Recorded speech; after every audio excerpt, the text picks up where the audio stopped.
हाँ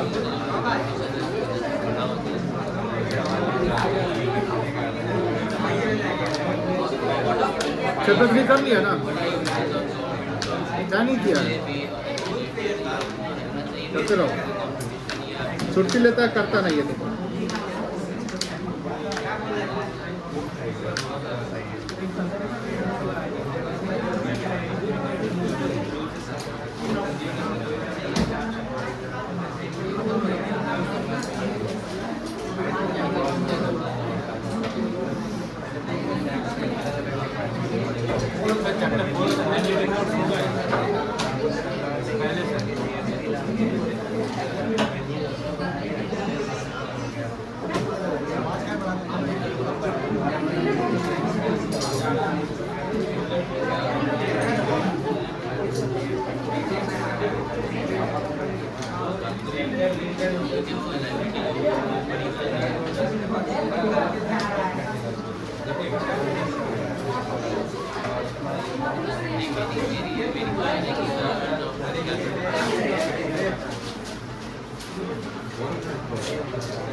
सीधा बैठो तो पहले।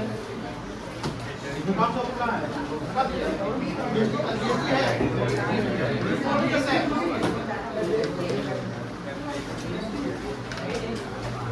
टेढ़ा बैठेगा फिर देंगे तुमको,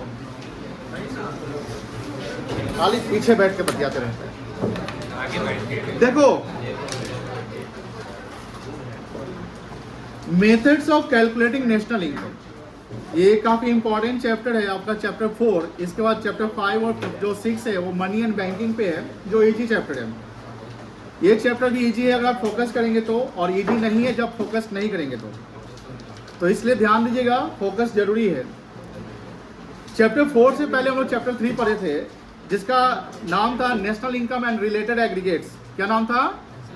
national income and related aggregates. उसमें ध्यान रखिएगा कुछ बातें जो वो, जैसे जो चैप्टर 3 था, हमने पहले ही बोला, चैप्टर 1 जब शुरू किए थे तो बोले थे कि बुआ इसका आगे यूज होगा, चैप्टर 2 अब जब पढ़ा है तो उसका बोले कि उसका आगे यूज होगा, और चैप्टर 3 जब पढ़ा है तो उसका भी आगे यूज होगा। यानी chapter 4 is based on chapter 3 and 2। Chapter 4 is based on chapter 3 and 2। ध्यान से देखिएगा, आराम से पढ़ेंगे हम लोग। और एक बात और, जो होमवर्क्स मिलेगा उसको आप प्रॉपर बनाइएगा, रिवाइज करिएगा जो कॉन्सेप्ट पढ़ाया जाता है। Methods of calculating national income एक आपका न्यूमेरिकल एंड थ्योरेटिकल, मतलब बोथ इसमें कॉन्सेप्ट्स आएंगे।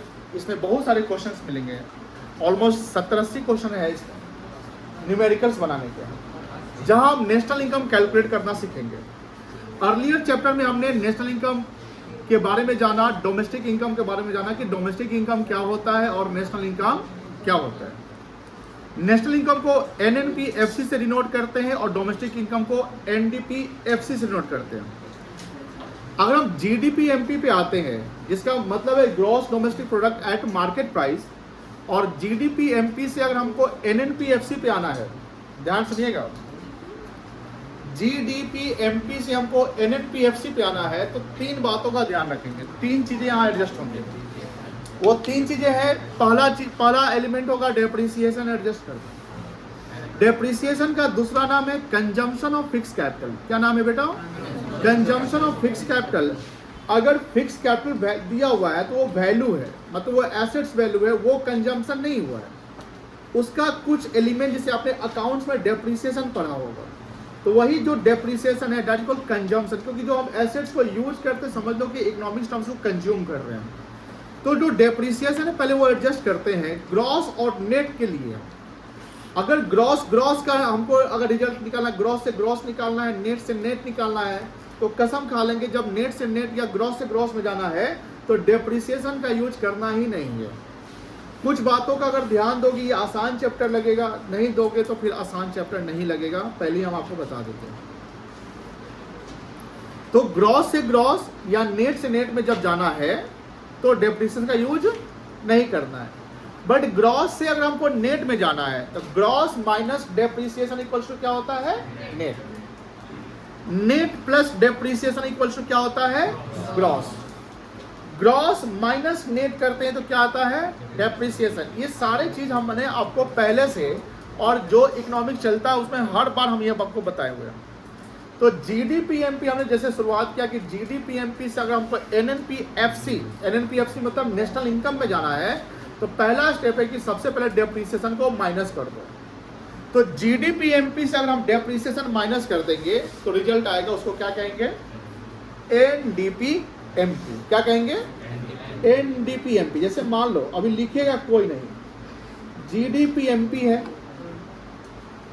Gross domestic product at market price. इसके बारे में हमने बताया है द मार्केट वैल्यू और market price of all final goods and services. All final word मेरा क्या है, इंटरमीडिएट गुड्स नहीं, all final goods and services produce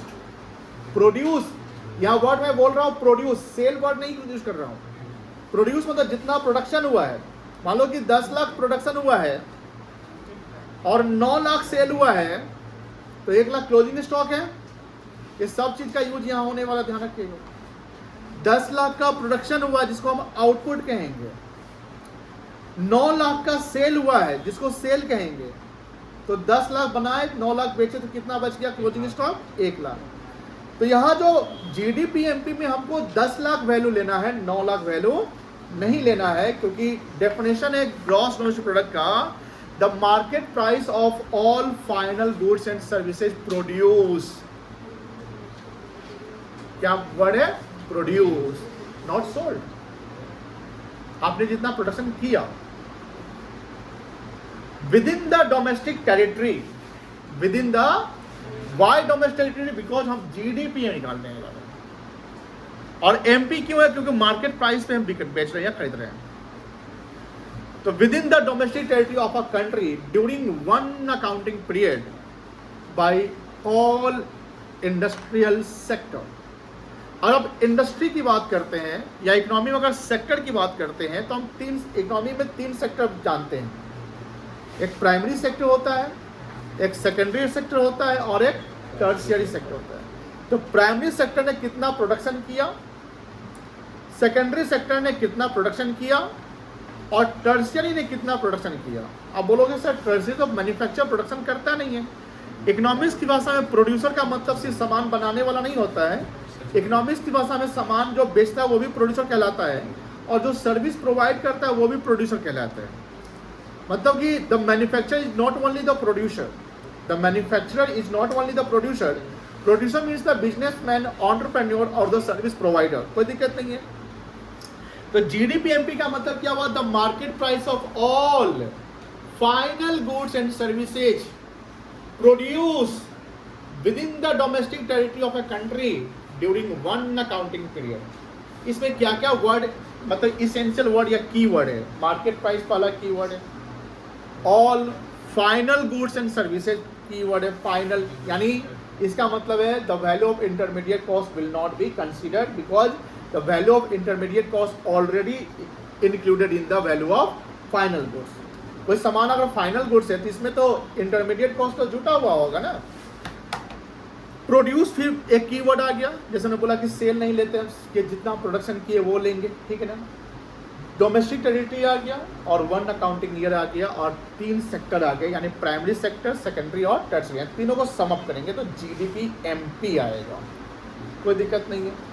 अब यहाँ पर हमने बोला कि 3 चीज़ों के यानी जीडीपीएमपी से हमको चलना है एनएनपीएफसी पे। GDPMP से कहाँ चलना है, NNPFC में। तो पहला स्टेप हमको अगर NNPFC, तो पहला N होता है नेट, दूसरा N होता है नेशनल, और FC फैक्टर कॉस्ट होता है। तो यहाँ पर सबसे पहले हम अगर माइनस करना है तो पहले हमको माइनस करना पड़ेगा डेप्रिसिएशन। जैसे ही डेप्रिसिएशन माइनस करेंगे तो ये रिजल्ट आएगा NDPMP। ये अभी डोमेस्टिक इनकम पे नहीं पहुंचे, डोमेस्टिक इनकम पे नहीं पहुंचे बिकॉज MP पे है। अगर ये सवाल में पूछता है कि डोमेस्टिक इनकम मार्केट प्राइस पे क्या होगा, तो ये होगा। और डोमेस्टिक इनकम से वर्ड यूज करता है तो NDPFC होगा, क्योंकि सवाल बोला डोमेस्टिक इनकम मार्केट प्राइस पे क्या होगा, तब तो MP में ही निकालना पड़ेगा। अब यहाँ जो है इसमें हमको अब सेकेंड स्टेप में हमको क्या करना पड़ेगा, क्या माइनस करना पड़ेगा बता सकते हैं? NIT। Second step NIT, NFI नहीं लेंगे बिकॉज NFI का यूज होता है नेशनल के लिए, है ना। तो पहले हमको NIT माइनस करना पड़ेगा। जैसे ही NIT माइनस करेंगे तो हम रिजल्ट किस रिजल्ट पे आएंगे, NDPFC। इस NIT को कैसे निकालते हैं,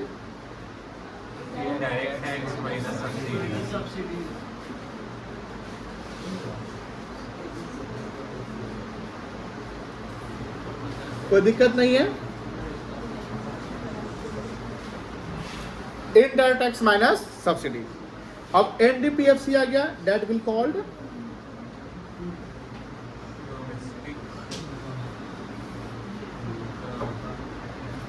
and that we call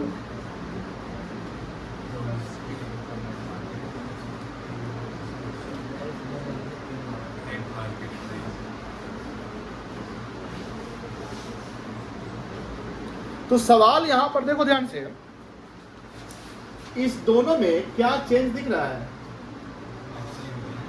MPFC और सब सेम है ना।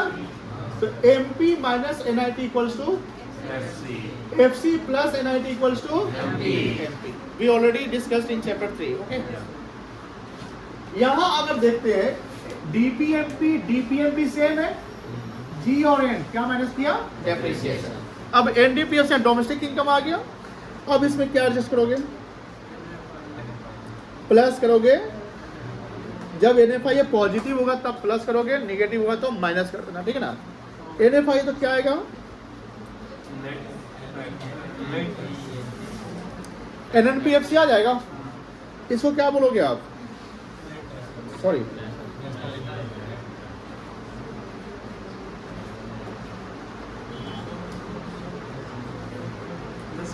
नेशनल इनकम, कोई दिक्कत नहीं है। अब यहां पर NFIA कैसे निकलेगा,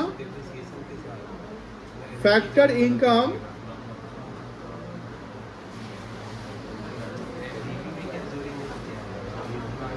फ्रॉम अब्रॉड माइनस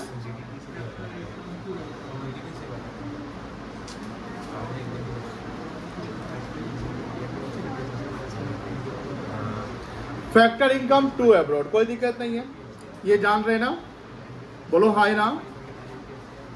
तो तीन चीज, तीन कीवर्ड, डेप्रिसिएशन, NIT और NFIA। डेप्रिसिएशन, NIT और NFIA। डेप्रिसिएशन का यूज कहाँ होगा बताओ, ग्रॉस से नेट। NIT का यूज MP से FC और NFIA डोमेस्टिक से नेशनल, कोई दिक्कत नहीं है। चले आगे, चलिए।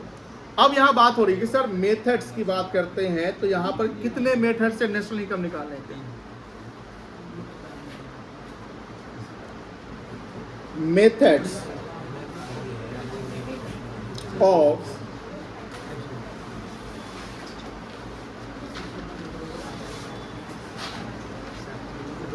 कैलकुलेटिंग। बात नहीं करोगे कोई, सब यहां फोकस करो, किसी को डाउट हो यहां पूछोगे। इसमें किसी को डाउट नहीं है ना, तुमको कोई डाउट लग रहा है, बोलो क्या डाउट है, खड़े हो जाओ, पहले तो खड़े हो जाओ आराम से। अब पूछिए क्या डाउट है आपको। सर ये जो NFI है वो किस में जुड़े, GDPMP में कि NDPMP में? डी में, डोमेस्टिक इसमें जुड़े हैं। हाँ, ये NDPFC में हमने NFIA जोड़ दिया तो NNPFC रिजल्ट आ गया, ठीक है, मतलब वही से इसके साथ कोई डाउट नहीं है। क्लियर, बैठ जाइए आप। डाउट होगा हमसे पूछिएगा। और किसी को डाउट है? नहीं है डाउट ना? आकाश आपको डाउट है? नहीं है। चलिए, क्लास में जब बैठे हुए हैं डाउट हो तो डायरेक्ट हमसे पूछिए, क्योंकि पैसा हमको देते हैं आप। क्लास के बाहर है आप किसी से पूछ लीजिए, फ्रेंड से, सीनियर से, किसी से। क्लास में दोस्त से पूछने की क्या जरूरत जब टीचर खड़ा है यहाँ पे बैठा हुआ है तो। समझ में आ रही है ना बात?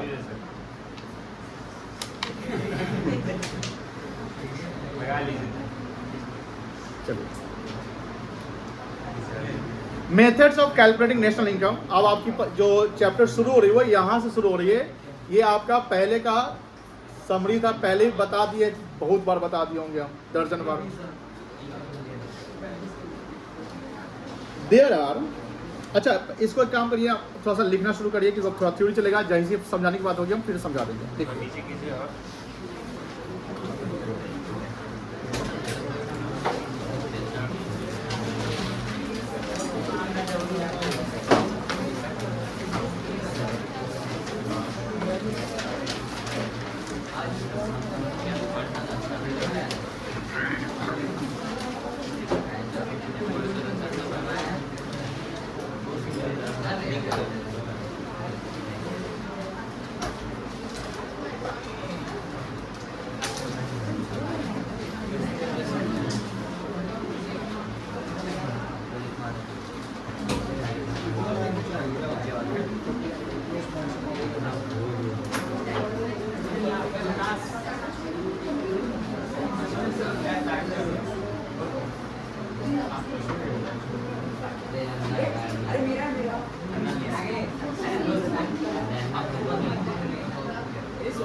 देखो जो हमने बोला कि methods of calculating national income निकालने के 3 मेथड है, और तीनों मेथड से अगर हम इनकम नेशनल इनकम निकालते हैं तो हमारा एंड रिजल्ट सेम आएगा। एंड रिजल्ट क्या आएगा? सेम। जैसे आपने गुडविल में सीखा होगा कि जो गुडविल बैलेंस शीट के बाहर है उसका आप ऑल्टरनेटिव 1 अप्लाई करो या ऑल्टरनेटिव 2 अप्लाई करो, एंड रिजल्ट क्या आएगा? सेम आएगा। बट किसी भी क्वेश्चन में कोई भी कॉन्सेप्ट नहीं लग सकता है। बात समझ में आ रही है? बैठ जाइएगा। किसी भी क्वेश्चन में कोई भी कॉन्सेप्ट नहीं लग सकता है, क्योंकि यहाँ पर जो मेथड, ये मेथड कहाँ पे कब अप्लाई होगा वो समझना है। जैसे पहला मेथड है, अब नहीं लिखिए, अब आप देखिए यहाँ पे पहला मेथड है वैल्यू एडेड मेथड, जिसका दूसरा नाम है आउटपुट मेथड। आउटपुट यानी प्रोडक्शन। ये जो मेथड ये प्रोड्यूसर सेक्टर से लगेगा। जैसे आपने देखा कि इकोनॉमी में 4 सेक्टर होते ना। आशुतोष 4 सेक्टर कौन कौन है बताइए? यस सर बोले, बताओ ना 4 सेक्टर कौन कौन था? हाउस होल्ड था, गवर्नमेंट था, प्रोड्यूसर और एक्सपोर्ट एंड इंपोर्ट। पीयूष आप बताओ, हाउस होल्ड जो खर्च करता है उसको क्या बोलेंगे? कौन सा एक्सपेंडिचर बोलते हैं?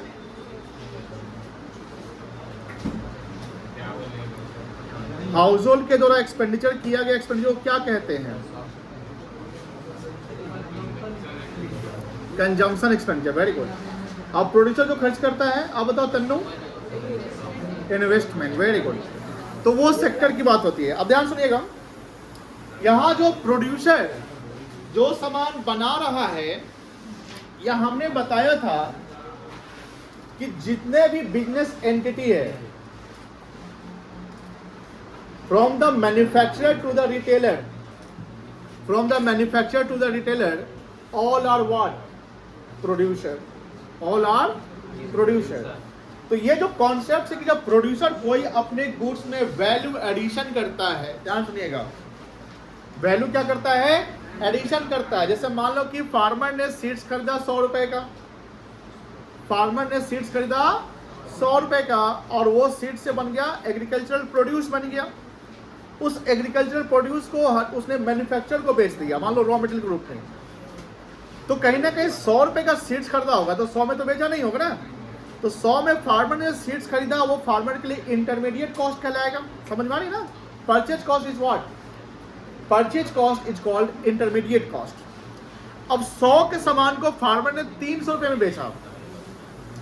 100 रुपए के सामान को फार्मर ने कितने बेचा? 300 बेचा। ध्यान सुनिएगा, अगर हम फार्मर के पॉइंट से सीखे तो फार्मर के पॉइंट से आउटपुट कहलाएगा 300 का आउटपुट, बोलो हाँ या ना। उस आउटपुट 300 में जो फाइनल गुड्स का जो वैल्यू 300 है, उसमें इंटरमीडिएट कॉस्ट 100 रुपया तो जुटा हुआ है, उसको माइनस कर देंगे। कितना बचेगा? 200 बचेगा। That 200 is called value added. Value addition, value addition is what? कि इंटरमीडिएट कॉस्ट में आपने कितना वैल्यू ऐड करके आपने आगे वाले को बेचा। होलसेलर खरीदा किसी भी रेट पे, उसने उसमें वैल्यू एडिशन किया, फिर वो अगले रेट पे बेच दिया। मान लो होलसेलर खरीदा 1000 में, होलसेलर खरीदा 1000 में, 1500 में बेच दिया, तो होलसेलर ने कितना वैल्यू एडिशन किया? 500। तो मान लो फार्मर कोई वैल्यू एडिट कर रहा है, मैन्युफैक्चरर वैल्यू एडिट कर रहा है, होलसेलर वैल्यू एडिट कर रहा है, रिटेलर वैल्यू एडिट कर रहा है। ये सारे प्रोड्यूसर ही तो है। ये सारे क्या बेटा? प्रोड्यूसर है। तो फार्मर के द्वारा वैल्यू एडेड, मैन्युफैक्चरर के द्वारा वैल्यू एडेड, होलसेलर के द्वारा वैल्यू एडेड और रिटेलर के द्वारा वैल्यू, सबका सम करेंगे ना। सबका क्या करेंगे? सम करेंगे। तो वो जो रिजल्ट आएगा, क्योंकि उसी रिजल्ट पे उसने बेचा है मार्केट में, उसी रिजल्ट को बोलेंगे GDPMP। क्या बोलेंगे? GDPMP। तो यानी जब सेल हो या प्रोड्यूसर कोई सामान को बेच रहा हो या वैल्यू एडिशन कर रहा हो, तब हमारा कॉन्सेप्ट अप्लाई होगा वैल्यू एडेड मेथड। अब मान लो household sector income generate करता है, पता है आपको? हाउस होल्ड सेक्टर के इनकम, जिसको फैक्टर इनकम कहते हैं, याद है ना? प्रोड्यूसिंग सेक्टर से फैक्टर पेमेंट कहलाता है, याद होगा सबको। फैक्टर इनकम कितने थे याद होगा? 4 थे। अब मान लो कि इनकम दिया हुआ है, मान लो सैलरी दिया, रेंट दिया, इंटरेस्ट दिया, तो क्या वो वैल्यू एडेड कॉन्सेप्ट अप्लाई हो पाएगा वहाँ पे?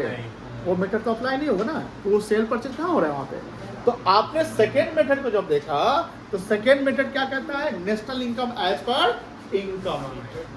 तो इनकम मेथड का मतलब when the question given the income of the household sector, we have to apply second method, that is called income method. कोई दिक्कत नहीं है। फिर थर्ड पे आइए। थर्ड है आपका एक्सपेंडिचर मेथड।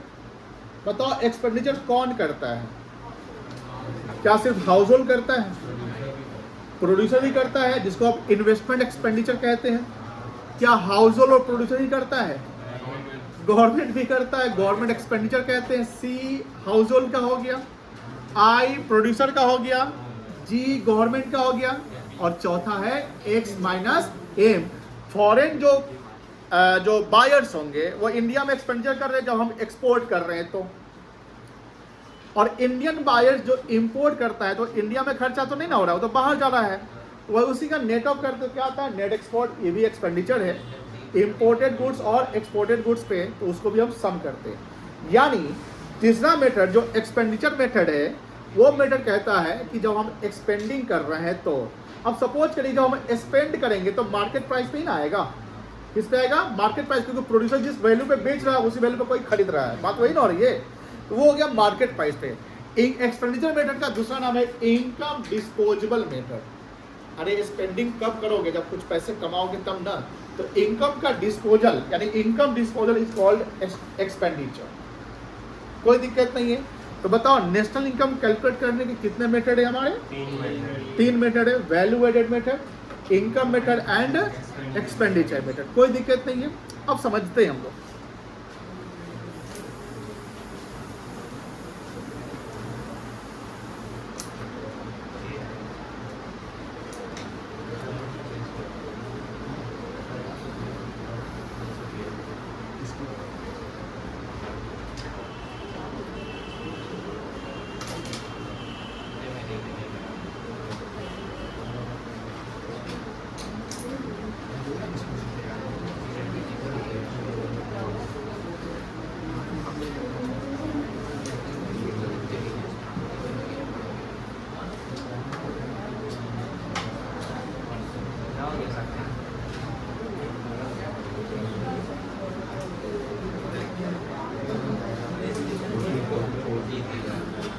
देखो यहाँ पे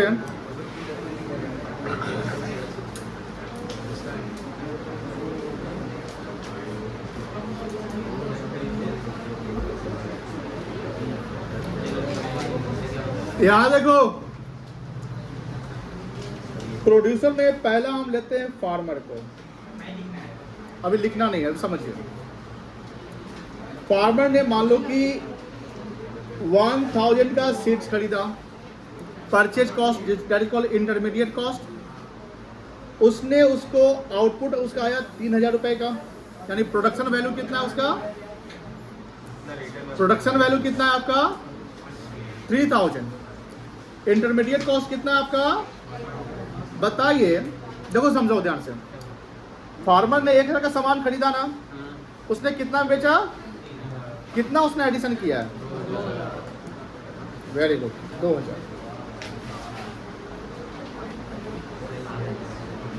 अब फार्मर बेचेगा तो सपोज करो उसने बेचा, यहां पर मैन्युफैक्चरर ले लेते, ले ले, मैन्युफैक्चरर को सामान बनाने के लिए रॉ मटेरियल्स चाहिए, रॉ मटेरियल्स वो एग्रीकल्चर प्रोड्यूस नहीं कहीं आएगा। बताइए मैन्युफैक्चरर के लिए इंटरमीडिएट कॉस्ट कितना कहलाएगा, जितना में फार्मर ने बेचा उतना ही ना कहलाएगा इंटरमीडिएट कॉस्ट। अब कहीं ना कहीं मैन्युफैक्चरर भी वैल्यू एडिशन करेगा, वो सपोज करो कि 5000 बेचा, इसने कितना एडिशन किया 2000। अब थर्ड आते हैं, मैन्युफैक्चर दिया मान लो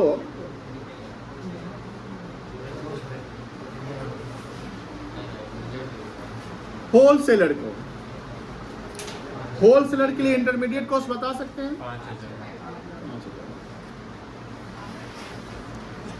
इसने मान लो 8000 का सेल, कितना आएगा value addition, very good.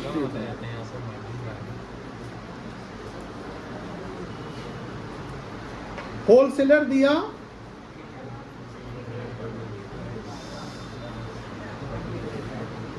Retailer को, ए अनुष्का फोकस पे, रिटेलर के लिए इंटरमीडिएट कॉस्ट कितना होगा, इसने बेचा मान लो 12000 में, कितना एडिशन हुआ। अब बताओ रिटेलर किसको बेचा होगा,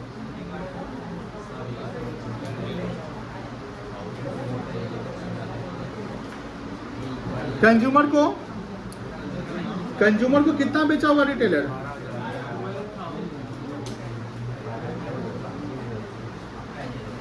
ध्यान से देखना, ध्यान से देखना। अगर हम इस सब को छोड़कर चले, हम यहां पर आए मार्केट प्राइस, ध्यान से, market price of final goods, final goods किसके हैंड में होगा, रिटेलर के हैंड में फाइनल गुड्स होगा, नहीं है, होलसेलर कब होगा, कैपिटल यहाँ कैपिटल की बात देखो, आगे बेचने के लिए खरीदा होगा। अगर मैन्युफैक्चर में सामान बना लिया, जैसे मान लीजिए मैन्युफैक्चर बनाया, ये होलसेलर के पास जाएगा, तो होलसेलर के लिए फाइनल गुड्स कहलाएगा,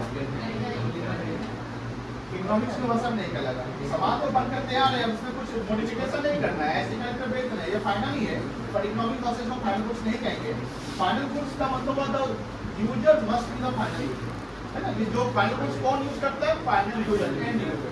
इसका एंड यूजर कौन है, इसको consumer, retailer is not the final user. तो अब बात करिए कि फाइनल गुड्स का वैल्यू कितना दिख रहा है आपको, 12000, सबको बीच में छोड़ दी तो 12000 मार्केट प्राइस कह सकते हैं, द मार्केट प्राइस। अब देखो डेफिनेशन पे याद करो, डेफिनेशन को फोकस करो, जीडीपीएनपी, तो जीडीपीएनपी का मतलब क्या था, the market price of final goods and services. अब हम मार्केट प्राइस की बात करें तो 12000 कह सकते हैं, फाइनल गुड्स एंड सर्विस आ गया, produce with in the domestic territory भी है, ड्यूरिंग वन अकाउंटिंग ईयर मान लेते हैं, ये ले लेंगे, बट इसमें एक कंडीशन है कि the value of intermediate cost will not be clubbed in the national income, कह सकते हैं ना। अब अगर 12000 रुपया आप देख रहे हैं कि मार्केट प्राइस है फाइनल गुड्स का, इसमें हमने सब कुछ छोड़ा, अल्टीमेट इसका ओरिजिनेशन जब हुआ, ओरिजिनेशन, तो ओरिजिनेशन के समय में इसका अल्टीमेट इंटरमीडिएट कॉस्ट कितना था?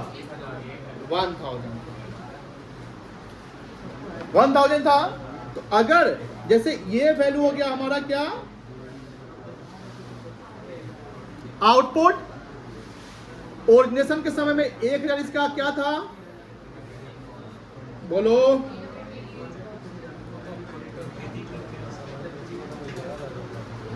इंटरमीडिएट कॉस्ट था। इसका मार्केट में कितना जीडीपी बना? 11,000। अल्टीमेटली इंडिया में, अगर हम इंडिया की बात करें तो जीडीपी इस क्वेश्चन के अनुसार 11,000 का है, बिकॉज 1,000 का आपका परचेज कॉस्ट पहले से शुरुआत ओरिजिनेशन पे लग चुका है। तो आउटपुट फॉर्मूला देखो कैसे बन गया, output minus intermediate cost is equals to GDPMP, या इसी को बोलेंगे ग्रॉस वैल्यू एडेड। अब सर वैल्यू एडेड में बताइए, तो अब डायरेक्ट यहां तो आप 12 से 1 माइनस कर दिए डायरेक्ट, या वैल्यू एडिशन से चलते हैं। हमने ये भी बोला था कि वैल्यू एडिशन जो प्रोड्यूसिंग सेक्टर करता है, वैल्यू एडिशन कौन करता है बेटा? Producing sector. फार्मर प्रोड्यूसर है, इसने कितना वैल्यू एडिशन किया?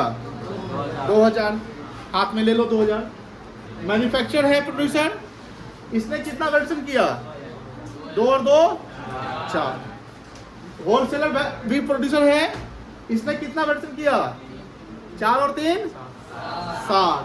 रिटेलर भी प्रोड्यूसर है, इसने कितना एडिशन किया? 7 4 11। यानी सिर्फ आपने वैल्यू एडिशन लिया यहाँ पर इंटरमीडिएट, उसको ऑलरेडी हर जगह पे आप छाटते चले गए।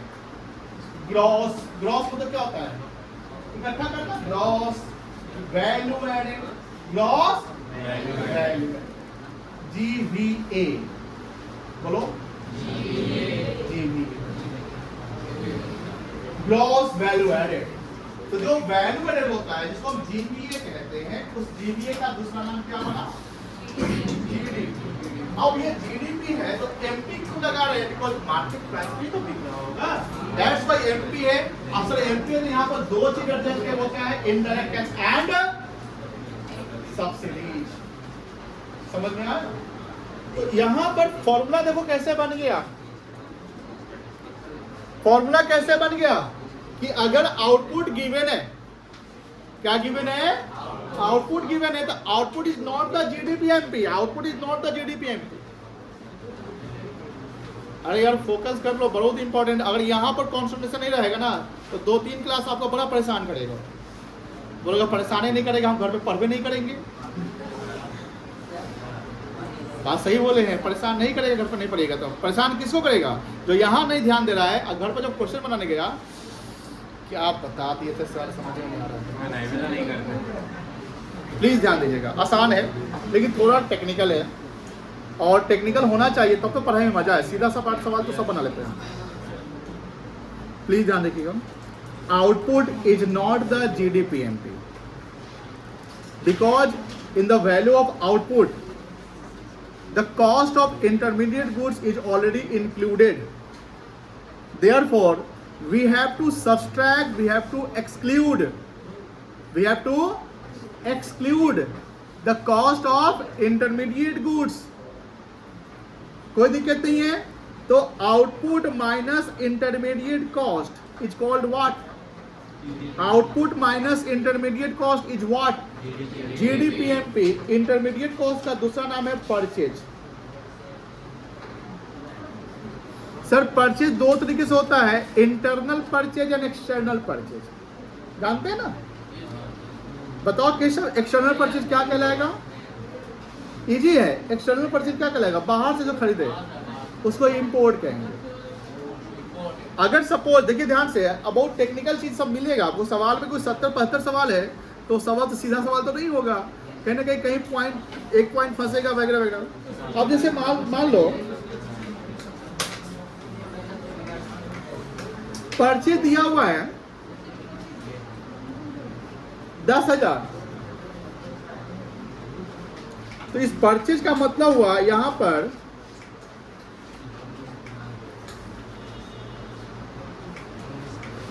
इंटरनल परचेज, जिसको बोलते हैं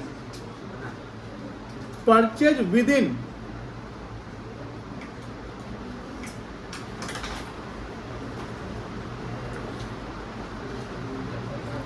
डोमेस्टिक टेरिटरी, कह सकते हैं ना, इंटरनल डोमेस्टिक टेरिटरी के अंदर, लेकिन हम बाहर से भी तो खरीद सकते हैं ना, प्लस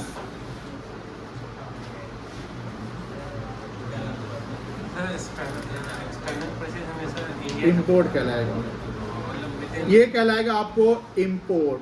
दूसरे स्टेट से मंगवाने उसको इंटरनल ही रहेगा।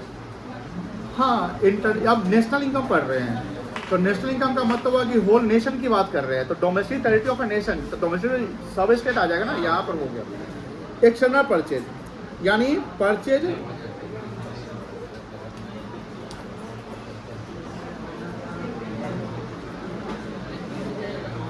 From abroad. अब सपोज करो मान लो कि इंटरनल परचेज 6,000 है, तो एक्सटर्नल परचेज कितना होगा? एक सवाल का जवाब देना।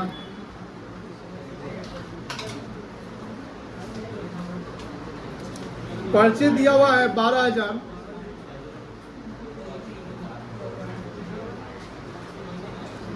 इंपोर्ट दिया हुआ है 3,000। मेरा सवाल है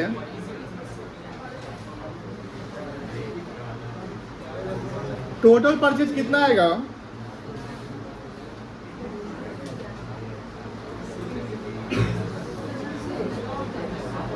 purchase with in domestic territory कितना आएगा बताओ तो। सेकंड में लेकर तो 9,000। सेकंड का आंसर 9,000 होगा और फर्स्ट का आंसर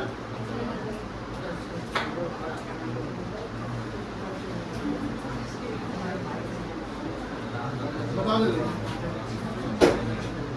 सब परचेज दिया हुआ है, टोटली परचेज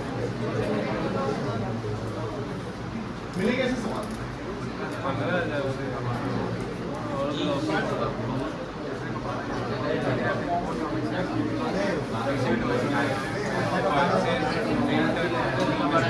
निकालना है तो परचेज में से एक्सटर्नल माइनस करेंगे। बोलो, जो बोल देगा उसको इनाम मिलेगा हेल्प पे। पहले का कौन कौन 12 के सपोर्ट में है बताइए? एक बच्चा, दो बच्चा, तू भी है? नहीं है, तू बोला लेकिन हाथ नहीं उठा रहा है। और कोई सपोर्ट में 12 के? एक और बच्ची इधर से, और कोई? बस 4 बच्चे 12 के सपोर्ट में है। बस आकाश भी है और केशव भी है और अच्छा 5 बच्चा। अब 15 के सपोर्ट में कौन कौन बताए बेटा?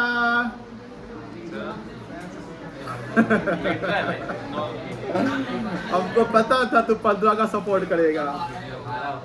ये 12 होगा। अरे यहाँ पे समझो ये क्या वर्ड लिखा हुआ है। तो परचे मतलब ये डीम्ड इंटरनल प्लस एक्सटर्नल है, तो सर ये कहला दे दिए हैं ट्रैप। क्या है ये? ट्रैप। सर मिलेगा क्वेश्चन में? यस मिलेगा। वही सेल्स में लिखा रहेगा, सेल्स लिखा रहे और एक्सपोर्ट लिखा रहे, तो वो सेल्स में ऑलरेडी एक्सपोर्ट क्या है? इंक्लूडेड है। और मान लो इंटरनल सेल्स या sales within the domestic territory लिखा हुआ है और एक्सपोर्ट लिखा हुआ है, तब दोनों को क्या करोगे? सम अप करोगे। कॉन्सेप्ट्स को क्लियर रखना है, थोड़ा भी गलती नहीं। दूसरे का 9,000 होगा, पहला का आंसर है तो दूसरा का नहीं आ जाएगा। लिखिए और लिखिए लिखिए मेहनत से लिखवाएंगे तो उनको भेज देंगे।